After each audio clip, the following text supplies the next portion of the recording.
aduh, waduh, luar biasa. Bawa bukunya tebal banget. Oh, luar biasa. Baca-baca. Salam semangat, besok mau ngajar. Salam semangat bersama saya, Mang Bawel dan rekan saya, Mas Rewel. Oke, Mas Rewel. Wah, bagaimana ya? Kali ini kita akan bahas apa ya? Kan sudah banyak yang kita bahas. Wah, sekarang bahas apa nih? Apa ya? Bagaimana kalau kita bahas tentang mendidik, mengajar, dan melatih?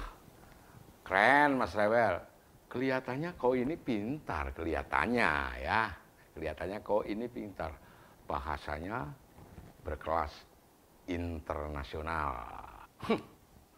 Seperti bandara aja berkelas internasional, kayak sekolah juga internasional. Dan pas foto jangan, kalau itu juga internasional, karena pas foto kemana-mana kepake kan? Bener nggak, Mang? Bener kan? Oke, Mas Rewel, kita balik ke pembahasan semula, yakni mendidik, mengajar, dan melatih. Seperti apa? Coba. Siap, Mang? Siap. Siap. Ayo, Mas Rewel, kita kupas tentang mendidik, mengajar, dan melatih. Begini, Mas Rewel. Bisa nggak ketiga tersebut diceritakan sama Mas Rewel? Biar saya juga tahu kemampuan kamu, ya. Nah, begini. Kalau Mang Rewel mendidik, ya gampang mendidik, cuman bawa penggaris. Nih, bawa penggaris ini namanya mendidik, Mang. Ya. Itu punya panjang cetok. Ya kan? Ada benarnya mungkin ya. Waduh. Nah, kalau mengajar, ini nih persiapannya nih. Kalau melatih, ini. Kalau bandel tinggal nyatut. Ya, oke lah. Mungkin gitu. Ya, biar didengarkan sama kawan-kawan dan kita panggil pembicara yang mengerti tentang pendidikan ya. Ayo kita oke bersama. Oke. Wih. Mang Bawel sama Mas Rewel ini bincang-bincangnya semakin hari semakin luar biasa. Tentang pendidikan lagi ini. Yang dibicarakan masalah mendidik, mengajar, melatih. Tapi hal ini tentang mendidik, mengajar, dan melatih sesungguhnya tidak didominasi oleh guru, oleh dosen, oleh widyaswara, ataupun instruktur-instruktur lainnya. Tapi orang tua pun juga berbicara tentang melatih, mengajar, mendidik kepada putra-putrinya yang belum ke sekolah. Oke.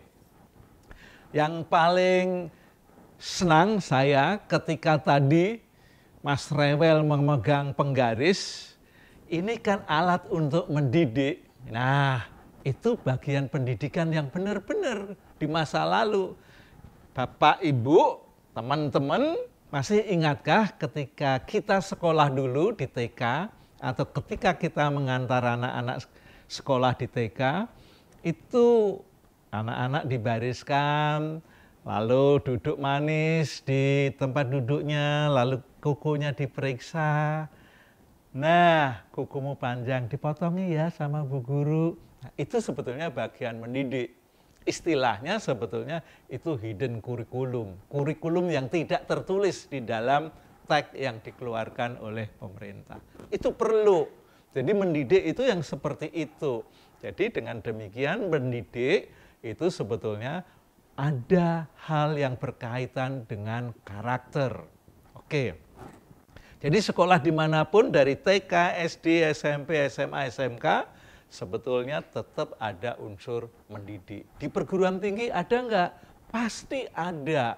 Kalau tidak ada unsur mendidiknya, nanti di tingkat kejujuran bisa terjadi gap yang besar. Akhirnya setelah lulus sarjana yang ia lakukan itu nanti bisa korupsi.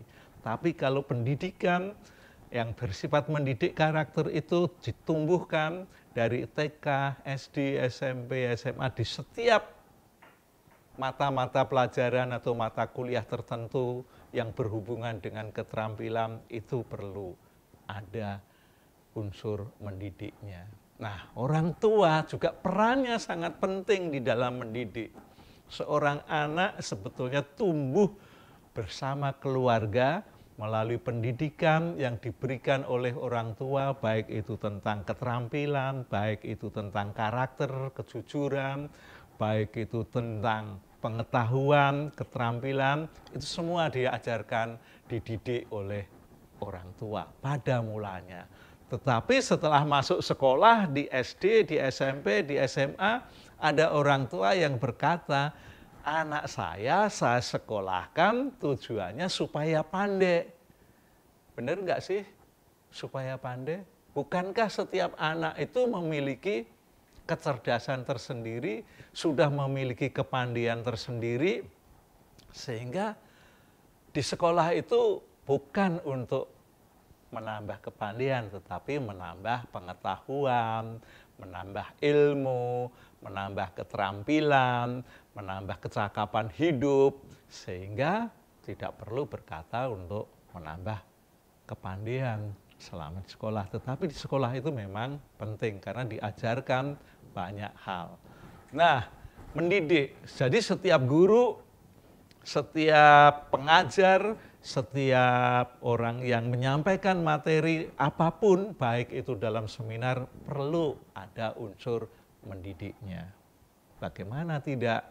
Karena dengan mendidik itu, kalau dilakukan secara terus-menerus, misalnya sampai 21 hari, maka akan muncul kebiasaan.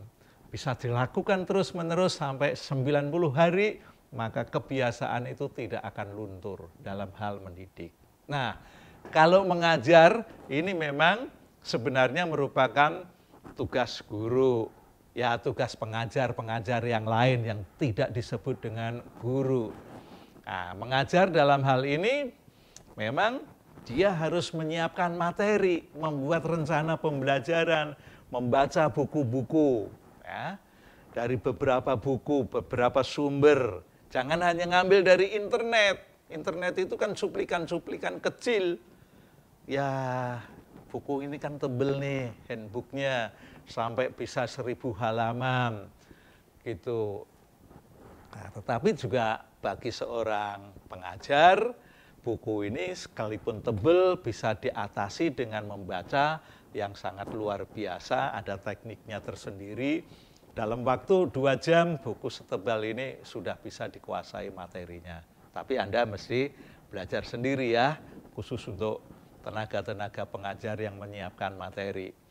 Nah, setelah materinya siap, barulah esok hari si pengajar ini harus menyampaikan materi itu dengan sungguh-sungguh. Dia juga harus melatih juga kepada orang yang diajar. Kategorikan murid atau peserta didik atau peserta pelatihan atau peserta seminar. Itu perlu ada unsur melatih juga. Jadi sebetulnya mendidik, mengajar, melatih itu 3 serangkai yang susah untuk dipisah-pisah.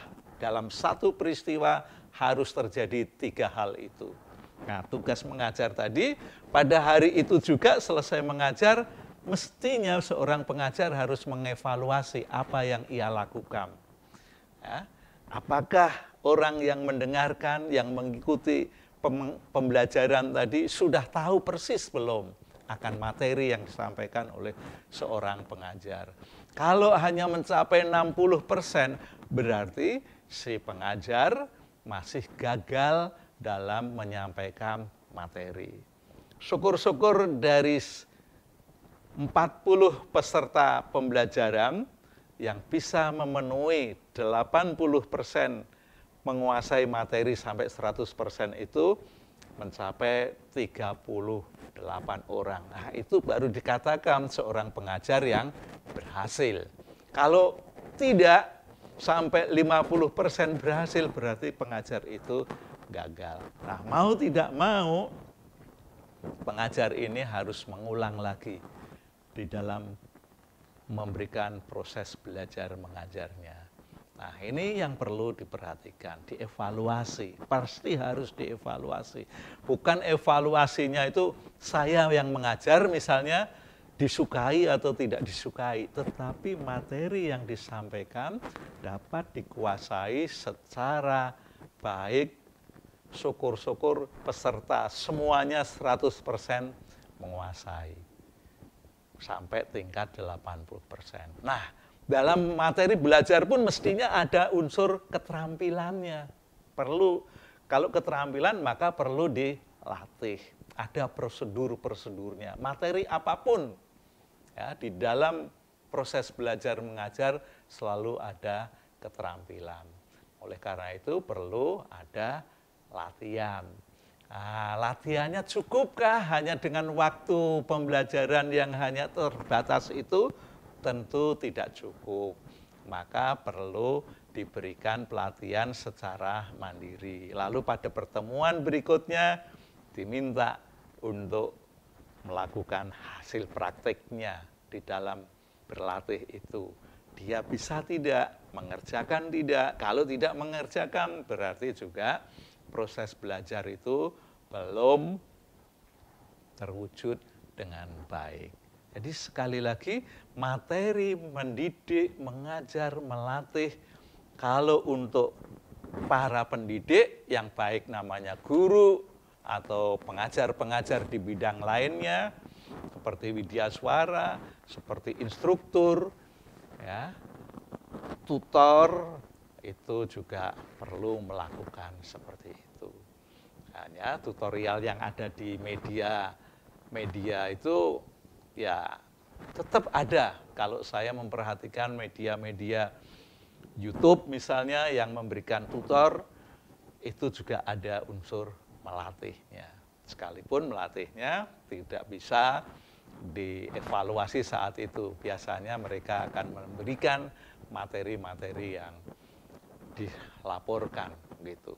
Nah, tentang melatih ini yang perlu lagi ada unsur kejujuran. Ya. Sebab orang yang berlatih tanpa kejujuran, dia tidak melalui proses tahapan-tahapan yang ditentukan atau prosedur-prosedur yang berlaku, maka pada saat tertentu dia tidak akan dapat melakukan lagi setelah masa tenggang waktu yang cukup lama. Misalnya dalam waktu 1 bulan, diminta latihan mengerjakan lagi, dia sudah lupa. Itu karena dalam berlatihnya, dia tidak melakukan dengan kesungguhan. Mungkin melakukan dengan cara nyontek milik orang lain. Jadi sekali lagi, dalam berlatih, seseorang kalau sudah berlatih bisa sekali, biasanya daya ingatnya untuk melakukan berikutnya akan lebih mudah. Semakin sering dilakukan, maka semakin mudah. Misalnya dalam materi membuat sinopsis gitu. Nah, tentu seorang pengajar, seorang tutor akan memberikan materi gimana cara-cara membuat sinopsis. Ada langkah-langkahnya. Dari buku yang tebal misalnya 100 halaman hanya dibuat sinopsis dalam 5 paragraf atau 1 halaman saja. Itu ada prosedurnya. Tanpa membaca buku yang benar, ya tidak mungkin bisa membuat sinopsis.